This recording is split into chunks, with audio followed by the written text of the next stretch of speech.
जैसा आप जानते हैं, ये पॉडकास्ट सीरीज में हम फिलॉसफी के कई अलग अलग कॉन्सेप्ट्स को एक्सप्लोर कर रहे हैं। आज हम एक ऐसे टॉपिक की बात करेंगे जो अक्सर लोगों को थोड़ा कॉम्प्लेक्स या काफ़ी हैवी लगता है, नाइहिलिज्म। नाइहिलिज्म के बारे में सुनते ही कई लोग इसे नेगेटिव या पेसिमिस्टिक सोच के रूप में देखते हैं। अक्सर इसे एक ऐसे नज़रिए के साथ जोड़ा जाता है जो कहता है कि लाइफ का कोई मतलब नहीं है या कोई अल्टीमेट पर्पस नहीं होता। लेकिन आज हम इस टॉपिक को समझेंगे एक नए पर्सपेक्टिव से। हम देखेंगे कि नाइहिलिज्म सिर्फ एक सिनिकल थॉट नहीं है, बल्कि एक फिलोसॉफिकल अप्रोच है जो हमें अपने आसपास के दुनिया को नए तरीके से समझने का एक तरीका दे सकती है। मुझे पता है कि कई लोगों को लगता है कि फिलॉसफी ऑलरेडी एक मुश्किल सब्जेक्ट होती है, पर मेरा गोल ये है कि हम इसे आसान भाषा में बिल्कुल समझने लायक बनाएं। आज के एपिसोड में हम नाइहिलिज्म को स्टेप बाय स्टेप समझेंगे। अगर आपके मन में कोई भी सवाल आता है तो आप कमेंट्स में लिख सकते हैं और मैं कोशिश करूंगा कि उन सभी सवालों के जवाब दे पाऊं। सबसे पहले थोड़ा नाइहिलिज्म के इतिहास में चलते हैं। ये सोच, ये आइडिया आसान शब्दों में समझे तो वो है जो वैल्यूज और मीनिंग के एग्जिस्टेंस पर सवाल उठाता है। नाइहिलिज्म का सबसे फेमस नाम है फ्रीडरिक नीचे, पर इस फिलॉसफी के बीज उससे पहले के थिंकर्स में भी मिलते हैं। नीचे ने नाइहिलिज्म को एक एग्जिस्टेंशियल प्रॉब्लम के रूप में देखा था, लेकिन उन्होंने इसे एक अपॉर्चुनिटी भी माना, एक चांस जिसमें इंसान अपनी खुद की वैल्यूज और मीनिंग को क्रिएट कर सके। गॉड इज डेड जैसे स्टेटमेंट्स जो आपने नीचे के कॉन्टेक्स्ट में सुने होंगे, नाइहिलिज्म की डीपर अंडरस्टैंडिंग को समझने का एक तरीका है। लेकिन नाइहिलिज्म का असर सिर्फ वेस्टर्न फिलॉसफी तक सीमित नहीं है। ये एक बड़े पर्सपेक्टिव के साथ देखी जा सकती है जिसमें कई कल्चर्स और ट्रेडिशंस का कंट्रीब्यूशन है। इसलिए आज हम नाइहिलिज्म को एक ऐसे कॉन्सेप्ट के रूप में देखेंगे जो सिर्फ रिजेक्शन ऑफ मीनिंग नहीं है, बल्कि एक चैलेंज है हमारे पुराने सोचों के लिए। क्या हमारे जीवन का कोई अल्टीमेट पर्पस है या हमें अपना अस्तित्व का मतलब खुद बनाना होगा? आइए समझते हैं कि नाइहिलिज्म का एक्चुअल मतलब क्या है। अगर हम नाइहिलिज्म की बेसिक डेफिनेशन की बात करें तो ये एक ऐसे थॉट प्रोसेस को डिफाइन करता है जो सभी रिलीजियस और मोरल प्रिंसिपल्स को इनकार करता है। मतलब ये आइडिया है कि दुनिया में कोई ऐसी यूनिवर्सल मोरल वैल्यू या रिलीजियस ट्रुथ नहीं है जिसे हम सबको फॉलो करना चाहिए। इस थॉट के साथ अक्सर एक और आइडिया जोड़ा जाता है जो काफ़ी फेमस है, लाइफ इज मीनिंगलेस, यानी कि जीवन का कोई इंट्रिंसिक मीनिंग नहीं होती। लेकिन क्या ये स्टेटमेंट इतना सिंपल है? बिल्कुल नहीं। ये एक लेयर्ड और कॉम्प्लेक्स थॉट प्रोसेस है। नाइहिलिज्म का मतलब सिर्फ ये नहीं होता कि लाइफ का कोई मतलब नहीं है, बल्कि ये एक डीपर क्वेश्चनिंग है। क्या हम जो मोरल वैल्यूज या रिलीजियस बिलीव्स को फॉलो करते हैं उनका कोई यूनिवर्सल बेस है? और अगर नहीं है तो क्या हम अपने जीवन के मतलब को खुद डिफाइन कर सकते हैं? नाइहिलिज्म के कई अलग अलग रूप है, सबका फोकस थोड़ा डिफरेंट होता है, लेकिन इन सबका कॉमन थीम ये है कि ये दुनिया के ट्रेडिशनल फ्रेमवर्क्स को चैलेंज करते हैं। चलिए इन अलग अलग टाइप्स को थोड़ा डिटेल में समझते हैं। पहला, मोरल नाइहिलिज्म। सबसे पहला टाइप है मोरल नाइहिलिज्म। इसके हिसाब से कोई भी ऑब्जेक्टिव मोरल वैल्यूज एग्जिस्ट नहीं करती हैं। मतलब जो चीज़ें हम गुड या बैड कहते हैं वो सिर्फ सब्जेक्टिव ओपिनियंस है। मोरल नाइहिलिस्ट ये मानते हैं कि दुनिया में कोई यूनिवर्सल राइट या रॉन्ग नहीं होता। सभी मोरल डिसीजंस और एक्शंस कॉन्टेक्स्ट के हिसाब से वेरी करते हैं।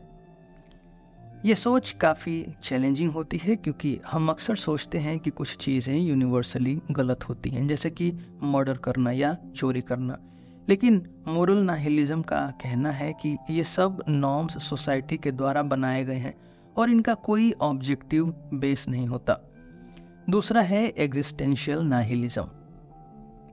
दूसरा और काफ़ी फेमस टाइप है एग्जिस्टेंशियल नाहिलिज्म। इसके अकॉर्डिंग लाइफ का कोई इंट्रिंसिक मीनिंग नहीं है। इसका मतलब ये है कि दुनिया में आने का कोई प्री डिफाइंड पर्पस या रीज़न नहीं होता। हम जो भी एक्शंस करते हैं, जो भी मीनिंग बनाते हैं, वो सब हमारे अपने सोचने का रिजल्ट है, न कि कोई यूनिवर्सल ट्रूथ। ये एग्जिस्टेंशियल थॉट कई फिलोसोफर्स ने एक्सप्लोर किया है, जैसे कि जॉन पॉल सार्त्र और एल्बर्ट कामम। एग्जिस्टेंशियल नाहिलिज्म अक्सर एग्जिस्टेंशियलिज्म के साथ जोड़ी जाती है, जहां इंसान अपने अस्तित्व का मीनिंग खुद बनाता है। सार्त्र का कहना था एग्जिस्टेंस प्रीसीड्स एसेंस, यानी हम पहले एग्जिस्ट करते हैं और बाद में अपने अस्तित्व का मीनिंग खुद बनाते हैं। तीसरा है एपिस्टेमोलॉजिकल नाहिलिज्म, जो एक और डीपर क्वेश्चनिंग करता है। हम क्या जान सकते हैं और क्या नॉलेज का कोई ऑब्जेक्टिव बेस है? एपिस्टेमोलॉजिकल नाहिलिस्ट डाउट करते हैं कि क्या हम सच में किसी भी चीज़ को ऑब्जेक्टिव तरीके से जान सकते हैं या सब कुछ सब्जेक्टिव इंटरप्रिटेशन है। ये थॉट एपिस्टेमोलॉजी यानी नॉलेज की स्टडी में आता है। इस टाइप के नाहिलिज्म में ये कहा जाता है कि नॉलेज को हम कैसे समझते हैं वो हमारे पर्सपेक्टिव पर डिपेंड करता है। मतलब सच का कोई यूनिवर्सल फॉर्म नहीं होता, बल्कि हम सब अपने अपने नज़रिए से उसे समझते हैं। अब नाहिलिज्म के बारे में कई मिसकॉन्सेप्शंस भी हैं जिनको समझना ज़रूरी है। अक्सर लोग नाहिलिज्म को सिर्फ एक पेसिमिस्टिक या नेगेटिव फिलॉसफी के रूप में समझते हैं। उनका मानना होता है कि अगर नाहिलिज्म सही है तो हमारे जीवन का कोई मतलब नहीं बचेगा और हर चीज़ मीनिंगलेस लगने लगेगी। लेकिन ये सोच नाहिलिज्म को गलत तरीके से समझने का एक रिजल्ट है। नाहिलिज्म का ये मतलब नहीं है कि जीवन जीने लायक नहीं है, बल्कि ये एक टूल है जिससे हम अपनी सोच और दुनिया के फ्रेमवर्क्स को क्वेश्चन कर सकते हैं। नाहिलिज्म हमारे सामने एक सवाल रखता है, अगर कोई यूनिवर्सल ट्रूथ या पर्पस नहीं है तो क्या हम अपना खुद का पर्पस डिफाइन कर सकते हैं? कई थिंकर्स जैसे कि नीचे नाहिलिज्म को एक अपॉर्चुनिटी के रूप में देखते हैं। नीचे कहते हैं कि जब हम पुरानी वैल्यूज़ को रिजेक्ट करते हैं तब हमारे पास एक चांस होता है अपनी नई वैल्यूज़ और मीनिंग क्रिएट करने का। ये एक क्रिएटिव प्रोसेस बन जाता है जो हमें अपने जीवन को नए नज़रिए से देखने का मौका देता है। तो नाहिलिज्म का ये मतलब नहीं कि हम सब चीज़ें छोड़ दें, बल्कि ये हमें इनकरेज करता है कि हम अपने अस्तित्व का मीनिंग खुद बनाएं। अब तक हम नाहिलिज्म की बेसिक डिफिनीशन और उसके डिफरेंट टाइप्स को समझ चुके हैं। अब हम थोड़ा और गहराई में जाएंगे और देखेंगे कि नाहिलिज्म की सोच का इतिहास क्या है। नाहिलिज्म की रूट्स सिर्फ मॉडर्न फिलॉसफी तक सीमित नहीं है। ये सोच प्राचीन काल से डेवलप हो रही है और आज हम समझेंगे कि कैसे ये फिलॉसफी इवॉल्व हुई है। नाहिलिज्म के विचार को हम एंशिएंट ग्रीक फिलॉसफी तक ट्रेस कर सकते हैं। कई ऐसे थिंकर्स और स्कूल्स ऑफ थॉट हैं जो नाहिलिज्म के कुछ कॉन्सेप्ट्स के प्रति ज़्यादा संवेदनशील थे। इनमें सबसे प्रोमिनेंट हैं स्केप्टिक्स और सोफिस्ट।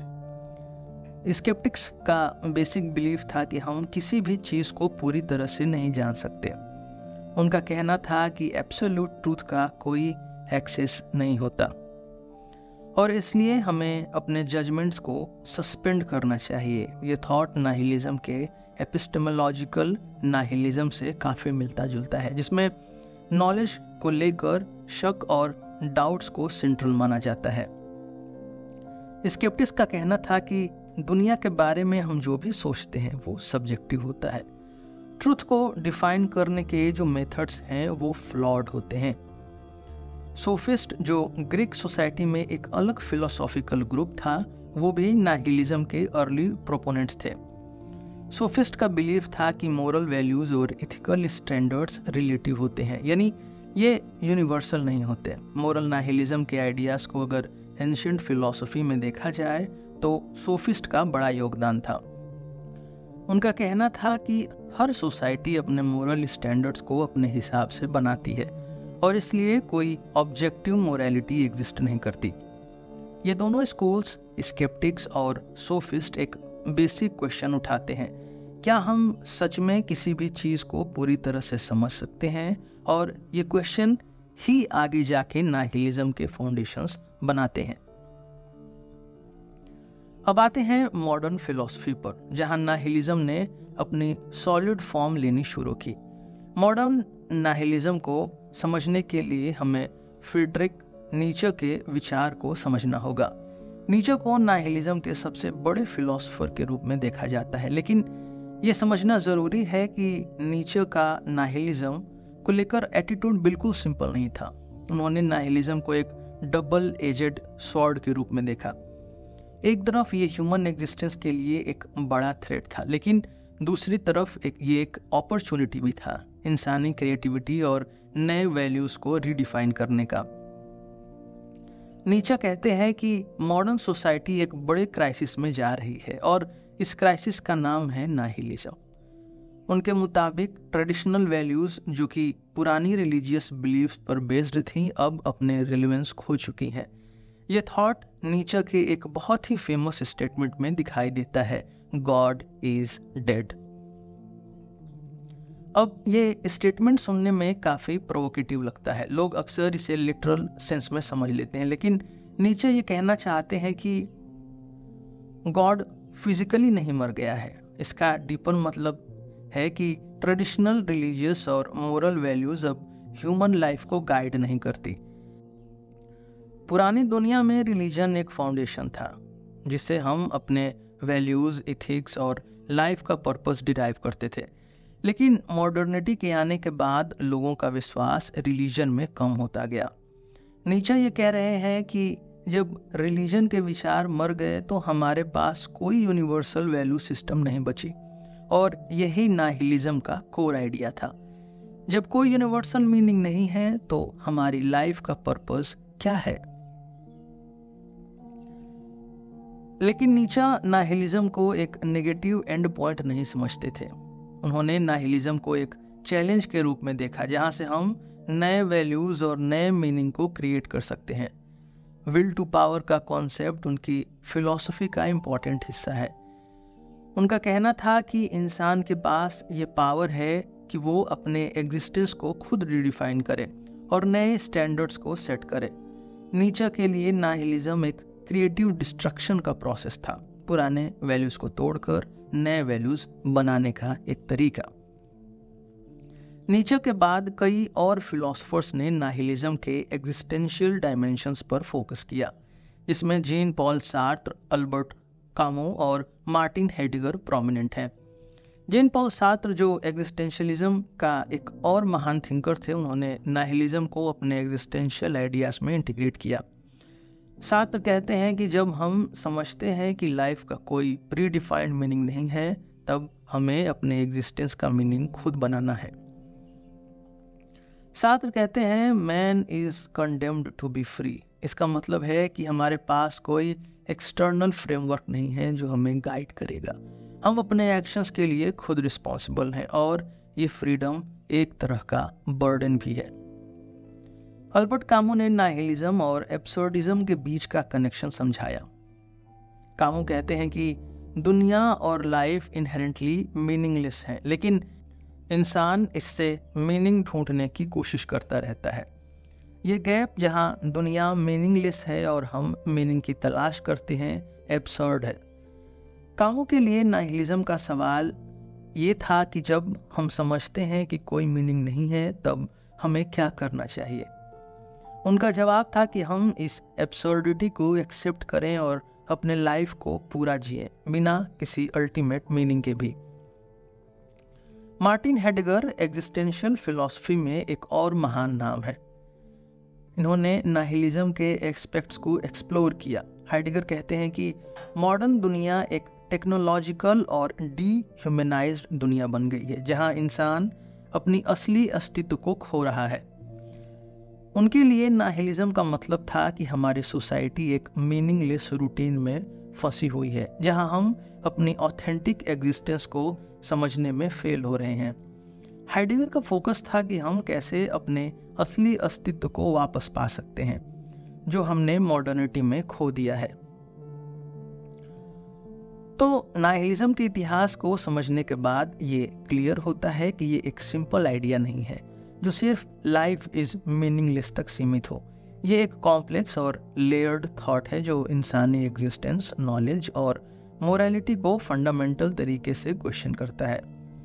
प्राचीन ग्रीक फिलोसोफर्स से लेकर मॉडर्न थिंकर्स तक नाइहिलिज्म ने कई फॉर्म्स लिए हैं और हर एक फिलोसोफर ने इसे अलग नजरिए से देखा है। नीचे ने इसे एक एग्जिस्टेंशियल चैलेंज के रूप में देखा जहां नए वैल्यूज क्रिएट करने का स्कोप था। सार्त्र और कामू ने इसे फ्रीडम और एब्सर्डिटी के संदर्भ में एक्सप्लोर किया, जबकि हाइडेगर ने इसे मॉडर्निटी में इंसान की असली अस्तित्व खोजने का एक इशू बना के देखा। अगली बार जब आप नाइहिलिज्म का नाम सुनेंगे तो आप इसे सिर्फ एक नेगेटिव या मीनिंगलेस थॉट नहीं बल्कि एक फिलोसॉफिकल अपॉर्चुनिटी के रूप में समझ पाएंगे। नाइहिलिज्म का संबंध सिर्फ फिलोसॉफिकल आइडियाज तक सीमित नहीं है बल्कि इसके बड़े इम्प्लीकेशंस रिलीजन और रिलीजियस वैल्यूज के प्रति भी है। आइए समझते हैं कि नाइहिलिज्म का रिलीजन के साथ क्या रिश्ता है, कैसे इसने ट्रेडिशनल क्रिश्चियन वैल्यूज को चैलेंज किया और कैसे ये सेकुलर और ईस्टर्न थॉट के कॉन्ट्रास्ट में आता है। नाइहिलिज्म के कोर में एक बड़ा एलिमेंट है रिलीजियस वैल्यूज का इनकार। जब हम नाइहिलिज्म की बात करते हैं तो एक कॉमन थ्रेड जो हर टाइप के नाइहिलिज्म में नजर आता है वो है अल्टीमेट पर्पस या मीनिंग का रिजेक्शन। नाइहिलिज्म का मतलब ये है कि हम दुनिया में किसी भी ऑब्जेक्टिव या डिवाइन मीनिंग को नहीं मानते। यहाँ पर नीचे का एक और इम्पॉर्टेंट कंट्रीब्यूशन आता है। उन्होंने नाइहिलिज्म को एक रिएक्शन के रूप में देखा अगेंस्ट ट्रेडिशनल क्रिश्चियन वैल्यूज जो उनके समय के वेस्टर्न दुनिया में डोमिनेट कर रही थी। नीचे कहते हैं कि क्रिश्चियनिटी और उस जैसे बाकी ट्रेडिशनल रिलीजन्स हमें एक प्री डिफाइंड पर्पस देते हैं, जैसे एक डिवाइन प्लान या मोरल ऑर्डर जिसे हमारी लाइफ को फॉलो करना चाहिए।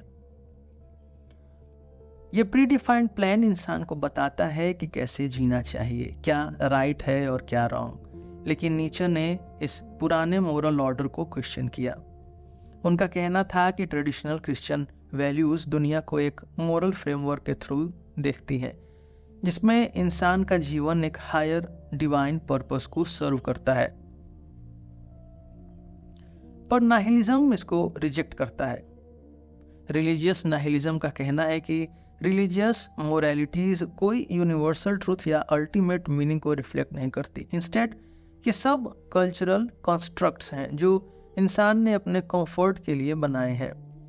नीचे ने क्रिश्चियनिटी पर यह भी क्रिटिक दिया था कि ये रिलीजन वीकनेस को ग्लोरीफाई करता है।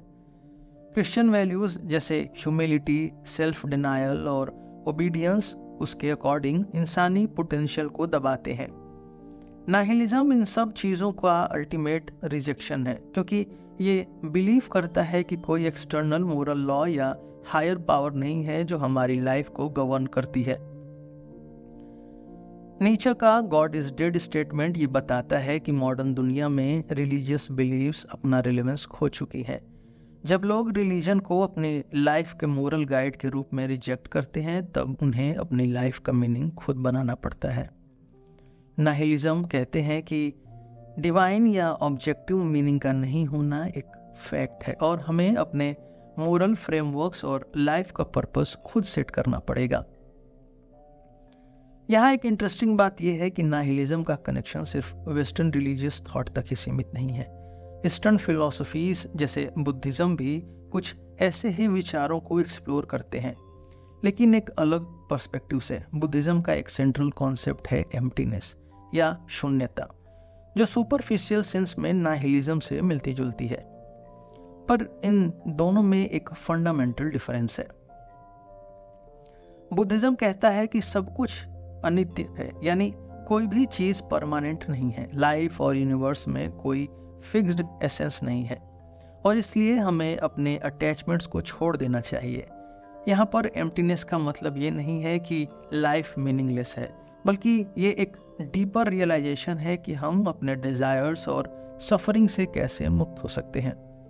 बुद्धिज्म के लिए एम्प्टीनेस एक स्पिरिचुअल फ्रीडम का रास्ता है, जहां हम अपने ईगो और मटेरियल वर्ल्ड के इल्यूजन से दूर होकर इनर पीस और एनलाइटमेंट पा सकते हैं। दूसरी तरफ नाहिलिज्म एक एग्जिस्टेंशियल क्राइसिस को रिप्रेजेंट करता है। नाहिलिज्म के लिए लाइफ में किसी भी तरह का स्पिरिचुअल या ऑब्जेक्टिव मीनिंग नहीं है। बुद्धिज्म का एम्प्टीनेस एक पॉजिटिव आउटलुक है जो इंसान को एक डीपर अंडरस्टैंडिंग और स्पिरिचुअल ग्रोथ की तरफ ले जाता है, जबकि नाहिलिज्म का एम्प्टीनेस एक डिस्पेयर या कंफ्यूजन में लीड कर सकता है, जब तक हम अपना मीनिंग खुद न बना पाए। इस कंपैरिजन को समझने के लिए हमें ये याद रखना होगा कि नाहिलिज्म मीनिंग का पूरी तरह से रिजेक्शन करता है, जबकि बुद्धिज्म मीनिंगलेसनेस को एक्सेप्ट करते हुए एक स्पिरिचुअल गोल का पता बताता है। दोनों स्कूल्स एम्प्टीनेस को एक्सप्लोर करते हैं, लेकिन एक अपने कंक्लूजन में लिबरेशन तक ले जाता है और दूसरा एग्जिस्टेंशियल स्ट्रगल में फंसे रहने को डिपिक्ट करता है। नाहिलिज्म का एक और बड़ा इम्पैक्ट है सेकुलर वर्ल्ड व्यूज पर, जहां रिलीजियस फ्रेमवर्क्स का नहीं होना ऑलरेडी एक्सेप्टेड होता है। सेकुलर नाहिलिज्म का कहना है कि अगर हम ट्रेडिशनल रिलीजियस फ्रेमवर्क्स को हटा दें तो हमारे पास जो बचा है वो एक वर्ल्ड है जिसमें नो इनहेरेंट मोरल स्ट्रक्चर या डिवाइन पर्पस नहीं है। नाहिलिज्म सेकुलर फिलॉसफी में एक लॉजिकल एक्सटेंशन है जो ये कहता है कि अगर हमने गॉड को रिजेक्ट कर दिया तो हमें अपने मीनिंग और मोरालिटी खुद बनानी पड़ेगी। सेकुलर नाहिलिज्म ट्रेडिशनल रिलीजन के अब्सेंस में इंसान को एक एग्जिस्टेंशियल फ्रीडम देता है, लेकिन साथ ही एक एग्जिस्टेंशियल बर्डन भी देता है। सार्त्र का famous statement man is condemned to be free इस आइडिया को समझाता है। सेकुलर वर्ल्ड व्यूज जब ट्रेडिशनल रिलीजियस मोरल फ्रेमवर्क्स को रिजेक्ट करते हैं तो नाहिलिज्म की तरफ स्लिप करना आसान हो जाता है, जहां हम अपने वैल्यूज के लिए किसी भी ऑब्जेक्टिव या यूनिवर्सल बेसिस को नहीं देख पाते। लेकिन सेकुलर नाहिलिज्म के अलग अलग रिएक्शंस भी हैं। एग्जिस्टेंशियलिस्ट जैसे सार्त्र और कामू कहते हैं कि अगर लाइफ इनहेरेंट मीनिंगलेस है तो हम अपनी लाइफ को एक पर्सनल मीनिंग दे सकते हैं। यहाँ पर नाहिलिज्म को एक्सेप्ट करना लाइफ के मीनिंगलेस होने का एंड पॉइंट नहीं होता, बल्कि एक नई शुरुआत होती है अपने पर्पस को खुद डिफाइन करने की।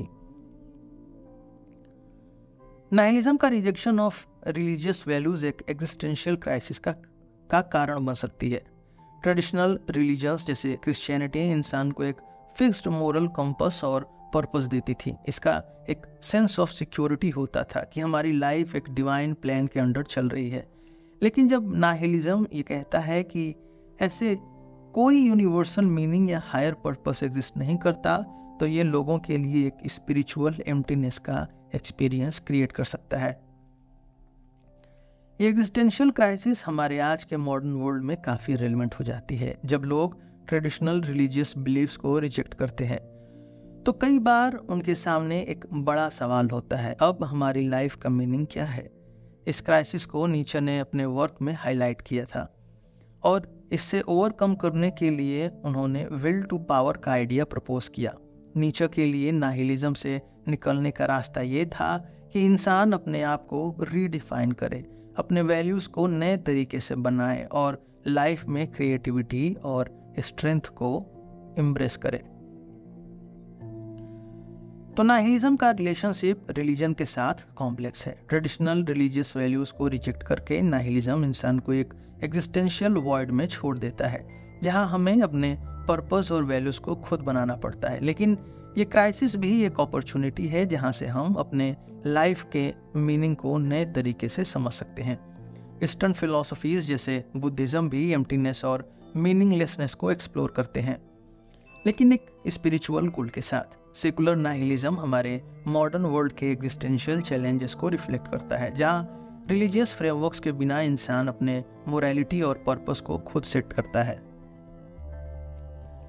नाहिलिज्म रिलीजियस हो या सेकुलर, हमें ये सवाल पूछने पर मजबूर करता है, अगर हमारी लाइफ का कोई अल्टीमेट डिवाइन पर्पस नहीं है तो हम अपनी लाइफ को मीनिंगफुल कैसे बनाएं?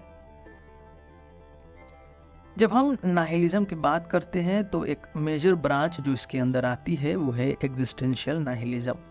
ये थियरी दुनिया में किसी भी इनहेरेंट मीनिंग को रिजेक्ट करती है और ये कहती है कि इंसान को अपनी लाइफ का पर्पस और मीनिंग खुद बनाना पड़ता है। हम अभी एग्जिस्टेंशियल नाहिलिज्म के कॉन्सेप्ट्स को और डिटेल में एक्सप्लोर करेंगे और देखेंगे कैसे इस आइडिया को एब्सर्डिज्म से रिलेट किया जा सकता है, जो एक अलग फिलॉसफी है लेकिन उसका अप्रोच नाहिलिज्म के एग्जिस्टेंशियल क्राइसिस से जुड़ा हुआ है। एग्जिस्टेंशियल नाहिलिज्म का कोर आइडिया ये है कि दुनिया में कोई प्री डिफाइंड पर्पस या इनहेरेंट मीनिंग नहीं है। जब हम लाइफ को डीप लेवल पर समझने की कोशिश करते हैं तो एक एग्जिस्टेंशियल क्राइसिस का सामना करते हैं जिसमें हमें यह लगता है कि हमारी लाइफ का कोई ऑब्जेक्टिव पर्पस या मीनिंग नहीं है। नीचे, सार्त्र और कामू जैसे थिंकर्स ने इस एग्जिस्टेंशियल स्ट्रगल पर अपने थियरीज डेवलप किए हैं। एग्जिस्टेंशियल नाहिलिज्म कहता है कि हमारी दुनिया में कोई इंट्रिंसिक मीनिंग नहीं है और ये सिर्फ एक वास्ट इनडिफरेंट यूनिवर्स है। इसका मतलब ये होता है कि हम जो भी सो कॉल्ड मोरल वैल्यूज या ऑब्जेक्टिव्स फॉलो करते हैं वो सब ह्यूमन कंस्ट्रक्ट्स हैं।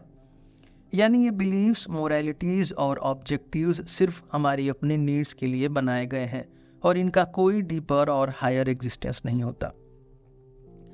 नीचे का कहना था कि जब इंसान अपने आसपास के रिलीजियस और ट्रेडिशनल वैल्यूज को रिजेक्ट करता है तो उसका सामना एक वॉइड से होता है, एक एग्जिस्टेंशियल एम्प्टीनेस से, जहां कोई क्लियर मीनिंग या पर्पस नहीं होता।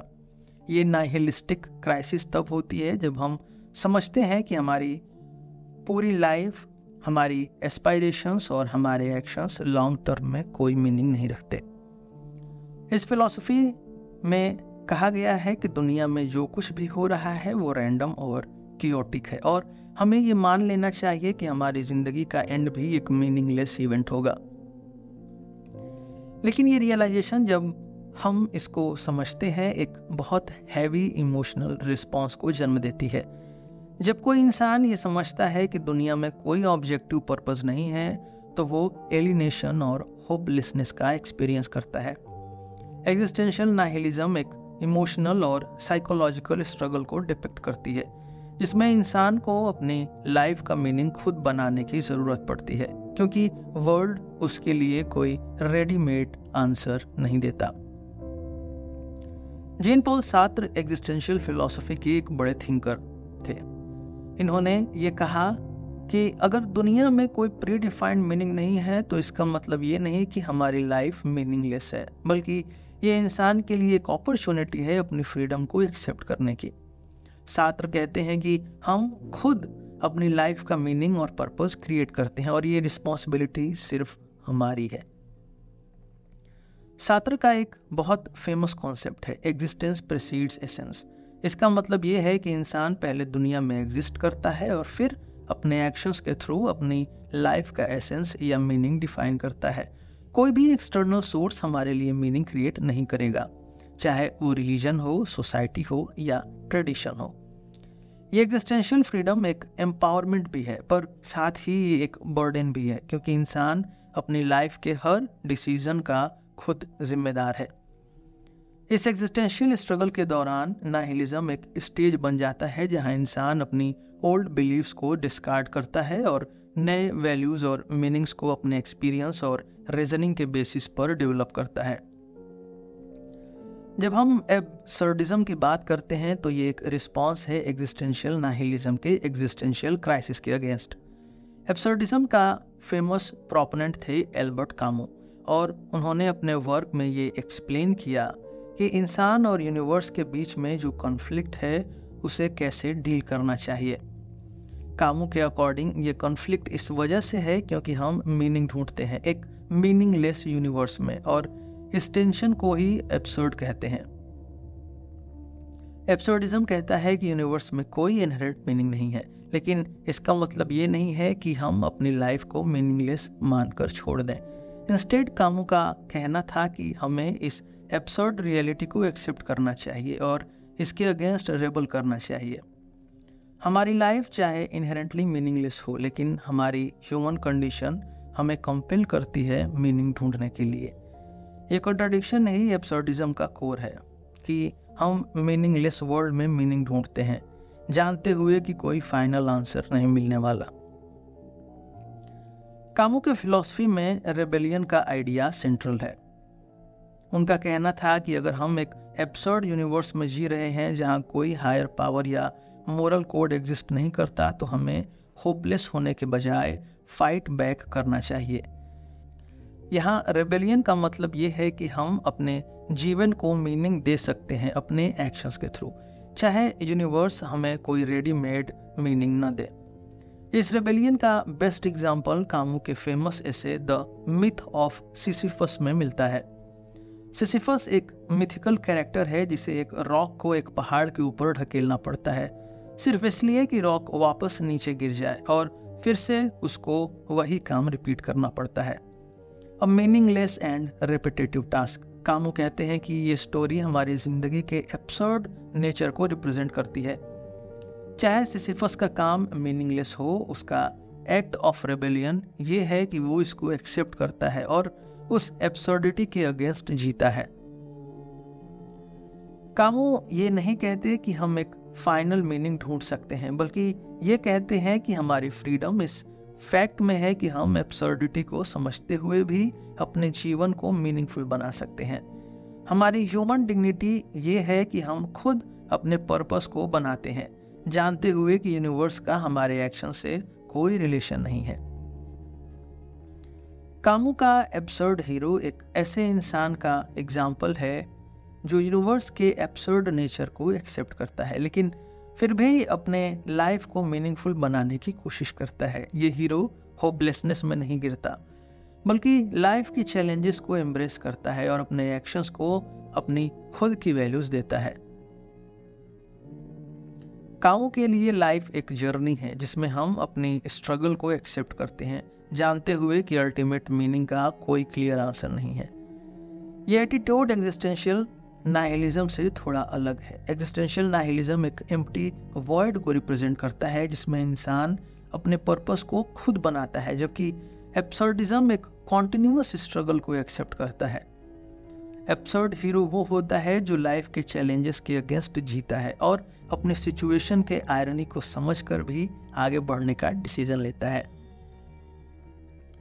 कामू के लिए एब्सर्डिज्म एक अल्टरनेटिव था पूरे नाहिलिज्म के एग्जिस्टेंशियल डिस्पेयर के अगेंस्ट। नाहिलिज्म कहते हैं कि लाइफ का कोई अल्टीमेट मीनिंग नहीं है और इसको एक्सेप्ट करते हुए हम अपने पर्पस को खुद बनाते हैं, लेकिन कामू कहते हैं कि हम मीनिंगलेसनेस के अगेंस्ट रेबल कर सकते हैं और अपने एक्शंस और एक्सपीरियंसेस के थ्रू अपने जीवन में मीनिंग और सेटिस्फैक्शन ढूंढ सकते हैं। इस तरह एब्सर्डिज्म एक पॉजिटिव अप्रोच देता है लाइफ के एग्जिस्टेंशियल क्राइसिस को टैकल करने का। नाहिलिज्म का सफर सिर्फ फिलॉसफी तक सीमित नहीं है, बल्कि इसका रिफ्लेक्शन हमारे लिटरेचर, मूवीज और आज के मॉडर्न सोसाइटी के डिफरेंट एस्पेक्ट्स में भी देखने को मिलता है। नाहिलिस्टिक आइडियाज लोगों के मन में उन एग्जिस्टेंशियल क्वेश्चंस को ट्रिगर करते हैं जो दुनिया के पर्पस और मीनिंग को लेकर आते हैं। पॉपुलर कल्चर में नाहिलिज्म का प्रेजेंस एक तरीके से सोसाइटी के अंडरलाइंग एंजाइटीज को दिखाता है। आज के फास्ट पेस्ड डिजिटल वर्ल्ड में ये फिलॉसफी रिलेवेंट है। आइए नाहिलिज्म के डिफरेंट फॉर्म्स को देखते हैं जो हमें लिटरेचर, फिल्म्स और मॉडर्न सोसाइटी के अंदर नजर आते हैं। नाहिलिज्म के थीम्स लिटरेचर में काफी पुराने समय से एक्सप्लोर किए जा रहे हैं। ऐसे कई आइकनिक वर्क हैं जो नाहिलिस्टिक आइडियाज को अपने कैरेक्टर्स और स्टोरीज के थ्रू डिपिक्ट करते हैं। फ्योदोर दोस्तोयेव्स्की का नॉवेल द ब्रदर्स कारामाज़ोव एक क्लासिक एग्जाम्पल है जिसमें नाहिलिज्म के डीप थीम्स एक्सप्लोर किए गए हैं। दोस्तोयेव्स्की ने इस नॉवेल के एक कैरेक्टर इवान कारामाज़ोव के थ्रू ये क्वेश्चन उठाया कि अगर गॉड एग्जिस्ट नहीं करता तो क्या मोरल वैल्यूज का भी कोई मीनिंग नहीं है। इवान के थ्रू दोस्तोयेव्स्की ये समझाते हैं कि मोरल रिलेटिविज्म और नाहिलिज्म का राइज तब होता है जब इंसान अपने अस्तित्व के रूट क्वेश्चंस का आंसर नहीं ढूंढ पाता। इवान का famous dialogue if God does not exist everything is permitted एक नाहिलिस्टिक थॉट को हाईलाइट करता है, जो ये कहता है कि अगर हायर अथॉरिटी या डिवाइन पावर का कॉन्सेप्ट खत्म हो जाए तो मोरालिटी और इथिक्स का भी कोई ऑब्जेक्टिव बेस नहीं रहेगा। इवान के पर्सपेक्टिव में हम नाहिलिज्म के एक डार्क एस्पेक्ट को देखते हैं, जहां दुनिया मीनिंगलेस और मोरल लॉलेसनेस की तरफ जा सकती है। दोस्तोयेवस्की ने इस नॉवेल के थ्रू फेथ और रीजन के बीच के कॉन्फ्लिक्ट को भी एक्सप्लोर किया और ये दिखाया कि नाहिलिज्म एक फिलोसॉफिकल क्राइसिस कैसे बन सकता है जब ट्रेडिशनल वैल्यूज कोलैप्स होने लगती हैं। एल्बर्ट कामू का नॉवेल द स्ट्रेंजर भी नाहिलिज्म को सेंट्रल थीम बनाता है। इस नॉवेल के प्रोटैगनिस्ट मार्सो एक ऐसा कैरेक्टर है जो अपनी दुनिया को एक इनडिफरेंट और मीनिंगलेस नज़रिए से देखता है। मार्सो का बिहेवियर और उसकी लाइफ के इवेंट्स एक नाहिलिस्टिक वर्ल्ड व्यू को रिप्रेजेंट करते हैं, जहां उसके एक्शंस और डिसीजंस कोई ग्रैंड मोरल सिग्निफिकेंस नहीं रखते। इस नॉवेल का नाहिलिस्टिक क्लाइमैक्स तब होता है जब मार्सो अपने ट्रायल के दौरान ये रियलाइजेशन करता है कि दुनिया में किसी चीज़ का कोई इंट्रिंसिक मीनिंग नहीं है, न जस्टिस का, न ट्रुथ का और न ही लाइफ का। कामू के एग्जिस्टेंशियल थीम्स यहाँ प्योर नाहिलिज्म में ट्रांसलेट होते हैं, जहाँ लाइफ के नॉर्म्स और सोशल रूल्स का कोई ट्रू फाउंडेशन नहीं होता और इंसान अपने लाइफ के एक्सपीरियंसेस को किसी हायर फ्रेमवर्क के बिना जीता है। मूवीज का भी एक इम्पॉर्टेंट रोल रहा है नाहिलिस्टिक आइडियाज को मास ऑडियंस तक ले जाने में। कई मॉडर्न फिल्म्स नाहिलिज्म के कॉन्सेप्ट्स को विजुअल और नैरेटिव फॉर्म्स में एक्सप्लोर करती है। डेविड फिंचर की मूवी फाइट क्लब एक आइकॉनिक फिल्म है जो मॉडर्न सोसाइटी के अंदर नाहिलिस्टिक फीलिंग्स को रिप्रेजेंट करती है। इस फिल्म का प्रोटैगनिस्ट द नैरेटर एक ऐसी लाइफ जी रहा होता है जो कंज्यूमरिज्म, कॉरपोरेट कल्चर और सुपरफिशियल एग्जिस्टेंस से भरी होती है। उसकी लाइफ में एक एग्जिस्टेंशियल एम्प्टीनेस होता है और जब वो टाइलर डर्डन से मिलता है तो वो नाहिलिस्टिक रिबेलियन में घुस जाता है। फाइट क्लब का कोर मैसेज ये है कि मॉडर्न कैपिटलिस्ट सोसाइटी एक मीनिंगलेस सिस्टम है, जहां इंसान सिर्फ कंजम्पशन और मटेरियलिज्म के थ्रू अपनी आइडेंटिटी ढूंढने की कोशिश करता है। टाइलर डर्डन के कैरेक्टर नाहिलिस्टिक आइडियाज को प्रमोट करता है। वो सोशल नॉर्म्स और स्ट्रक्चर को रिजेक्ट करता है और अपने लाइफ का मीनिंग खुद बनाता है, एक एनार्किक रिबेलियन के थ्रू। फिल्म के अंदर डिस्ट्रक्शन और केओस को एक तरीके से नाहिलिस्टिक रिवोल्ट के सिंबल के रूप में दिखाया गया है, जो इंसान के एग्जिस्टेंशियल क्राइसिस का रिस्पॉन्स है। The big Lebowski directed by the Coen brothers एक डार्क कॉमेडी फिल्म है जो नाहिलिज्म के थीम्स को क्विर्की और ह्यूमरस पर्सपेक्टिव से एक्सप्लोर करती है। इस फिल्म का एक कैरेक्टर द ड्यूड लाइफ को एक नाहिलिस्टिक तरीके से जीता है। वो किसी भी सोशल प्रेशर को इम्पोर्टेंस नहीं देता, न ही उसकी लाइफ में कोई ग्रैंड पर्पस होता है। फिल्म के अंदर नाहिलिस्ट का एक ग्रुप भी इंट्रोड्यूस किया गया है जो आयरनिक वे में नाहिलिज्म को रिप्रेजेंट करता है, लेकिन उनका नाहिलिज्म सिर्फ सरफेस लेवल होता है। इस फिल्म के थ्रू कोएन ब्रदर्स ये बताने की कोशिश करते हैं कि नाहिलिज्म सिर्फ एक फिलोसॉफिकल थॉट नहीं है, बल्कि वो दुनिया के एब्सर्डिटी को भी दिखाता है। द ड्यूड का कैरेक्टर लाइफ के अननेसेसरी कॉम्प्लिकेशन से दूर रखकर अपनी सिंप्लिसिटी को सेलिब्रेट करता है, लेकिन फिल्म एक नाहिलिस्टिक वर्ल्ड व्यू को फनी और लाइट हार्टेड एंगल से डिपिक्ट करती है, जो एग्जिस्टेंशियल एब्सर्डिटी को हाईलाइट करता है। आज के डिजिटल और हाइपर कनेक्टेड वर्ल्ड में नाहिलिज्म एक और भी रिलेवेंट और पावरफुल आइडिया बन गया है। अक्सर सोशल मीडिया और पॉलिटिकल डिसचैंटमेंट के थ्रू लोग एक नाहिलिस्टिक वर्ल्ड व्यू डेवलप कर रहे हैं, जिसमें उन्हें लगता है कि दुनिया का कोई सॉलिड मीनिंग या डायरेक्शन नहीं है। सोशल मीडिया के राइज के साथ डिजिटल नाहिलिज्म भी एक कल्चरल ट्रेंड बन गया है। लोग अपने लाइव्स का कंपैरिजन दूसरों से करते हैं, जिससे वो अपनी लाइफ में एग्जिस्टेंशियल वॉइड महसूस करने लगते हैं।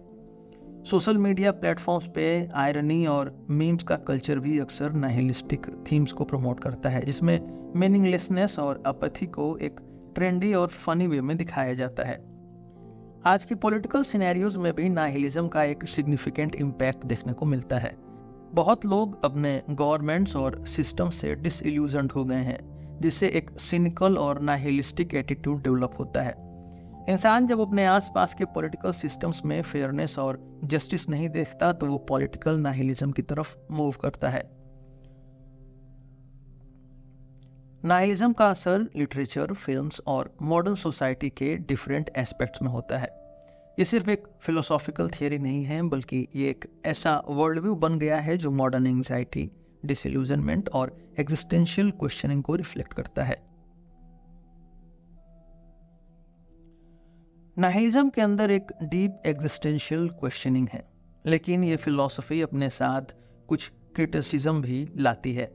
क्रिटिक्स कहते हैं कि नाहिलिज्म इंसान को एक ऐसे पाथ पर ले जाता है जहां डिस्पेयर, इनएक्शन और मोरल डिके डोमिनेट करते हैं। अब हम नाहिलिज्म के क्रिटिसिज्म को समझेंगे और कुछ काउंटर आर्गुमेंट्स को एक्सप्लोर करेंगे जो एग्जिस्टेंशियलिज्म और दूसरी फिलोसॉफिकल स्कूल्स से आते हैं। नाहिलिज्म का सबसे बड़ा क्रिटिसिज्म ये है कि ये इंसान के मोरल और इथिकल फ्रेमवर्क को डीस्टेबलाइज कर सकता है। अगर हम अल्टीमेट वैल्यूज और मीनिंग को रिजेक्ट करते हैं तो इसका मतलब ये है कि कोई ऑब्जेक्टिव मोरालिटी नहीं रहेगी। कई थिंकर्स जैसे फ्योदोर दोस्तोयेव्स्की ने ये डर व्यक्त किया है कि नाहिलिज्म से दुनिया एक मोरल लॉलेसनेस में चली जाएगी। दोस्तोयेव्स्की ने कहा था, If God does not exist, everything is permitted। इसका मतलब ये है कि नाहिलिज्म के अकॉर्डिंग अगर कोई हायर अथॉरिटी नहीं है जो हमें वैल्यूज बताए तो इंसान अपने आप को किसी भी मोरल रिस्ट्रेंट के बिना जी सकता है। इससे केओस, वायलेंस और इमोरलिटी बढ़ सकती है। फिलोसफर्स और थियोलॉजियंस जो ट्रेडिशनल वैल्यू सिस्टम को सपोर्ट करते हैं, उनका आर्गुमेंट है कि नाहिलिज्म का लॉजिक सोशल ऑर्डर को डिसरप्ट करता है। रिलीजियस फ्रेमवर्क्स, स्पेशली क्रिश्चियनिटी, कहते हैं कि इंसान को एक हायर पावर की ज़रूरत होती है जिससे वो अपने एक्शंस और वैल्यूज को अलाइन कर सके। Nihilism on the other hand in सभी फ्रेमवर्क्स को डिसमिस करता है और इंसान के लिए कोई ऑब्जेक्टिव एथिकल फाउंडेशन नहीं छोड़ता। नाहिलिज्म पर एक और क्रिटिसिज्म ये है कि ये इंसान को डिस्पेयर और इनएक्शन की तरफ ढकेल सकता है। अगर लाइफ का कोई इनहेरेंट मीनिंग नहीं है तो कई लोगों के लिए ये रियलाइजेशन ओवरवेलमिंग हो सकती है। इस डिस्पेयर के चक्कर में कई लोग पैसिव और डिसएंगेज्ड हो जाते हैं क्योंकि उन्हें लगता है कि उनके एफर्ट्स का कोई ऑब्जेक्टिव पर्पस नहीं है। कई क्रिटिक्स आर्गू करते हैं कि नाहिलिज्म से इंसान अपनी रिस्पॉन्सिबिलिटी से भागता है और वो अपने एग्जिस्टेंशियल क्राइसिस को सॉल्व करने के बजाय उसमें फंस जाता है। सोरेन कियरकेगार्ड एक डेनिश फिलोसोफर हैं। उनका आर्गुमेंट था कि नाहिलिज्म इंसान के लिए एक ऐसी सिचुएशन क्रिएट करता है जिसमें वो एंग्जाइटी और ड्रेड में घिरा रहता है। कियरकेगार्ड कहते हैं कि इंसान को एक स्पिरिचुअल लीप लेनी पड़ती है मीनिंग को ढूंढने के लिए, और नाहिलिज्म इस लीप को डिनाई करता है जो इंसान को डिप्रेशन और होपलेसनेस में डाल देता है। एक और क्रिटिसिज्म यह है कि नाहिलिज्म सोशल और पर्सनल प्रोग्रेस को रोक देता है। जब लोग किसी भी हायर पर्पस या वैल्यू को रिजेक्ट करते हैं तो वो अपनी लाइफ में कोई डायरेक्शन या गोल नहीं पाते। नीचे भी ये बात मानते थे कि नाहिलिज्म अगर अनचेक्ड रहा तो ये इंसान के लिए एक वॉइड क्रिएट कर सकता है जिसमें लोग अपने आप को स्टैग्नेशन में पाएंगे। नाहिलिज्म कहते हुए कई लोग अपने अस्तित्व को मीनिंगलेस समझने लगते हैं और इससे उनकी अपनी लाइफ के गोल्स से डिस्कनेक्ट हो जाना भी पॉसिबल है। जहां नाहिलिज्म के क्रिटिक्स ये कहते हैं कि ये फिलॉसफी इंसान को डिस्पेयर और मोरल डिके की तरफ ले जाती है, वहीं कुछ काउंटर आर्गुमेंट्स भी हैं जो नाहिलिज्म के अगेंस्ट नहीं बल्कि उसके साथ इंसान के एग्जिस्टेंशियल चैलेंजेस को एड्रेस करते हैं।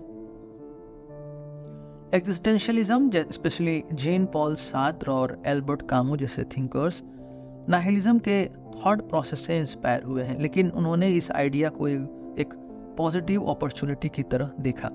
एग्जिस्टेंशियलिज्म ये कहता है कि अगर दुनिया में कोई इनहेरेंट मीनिंग नहीं है तो इंसान को अपनी खुद की पर्सनल मीनिंग क्रिएट करनी चाहिए। सार्त्र का फेमस फ्रेज एग्जिस्टेंस प्रेसीड्स एसेंस इस बात को हाईलाइट करता है कि हम पहले एग्जिस्ट करते हैं और फिर अपने एक्शंस के थ्रू अपनी एसेंस या मीनिंग बनाते हैं। इस फिलॉसफी का कहना है कि नाहिलिज्म का डर हमारे लिए एक चांस है अपने आप को रीडिफाइन करने का, न कि एक रीजन कि हम अपनी लाइफ में इनएक्शन चूज करें। एल्बर्ट कामू का एब्सर्डिज्म भी इस पॉइंट को एड्रेस करता है।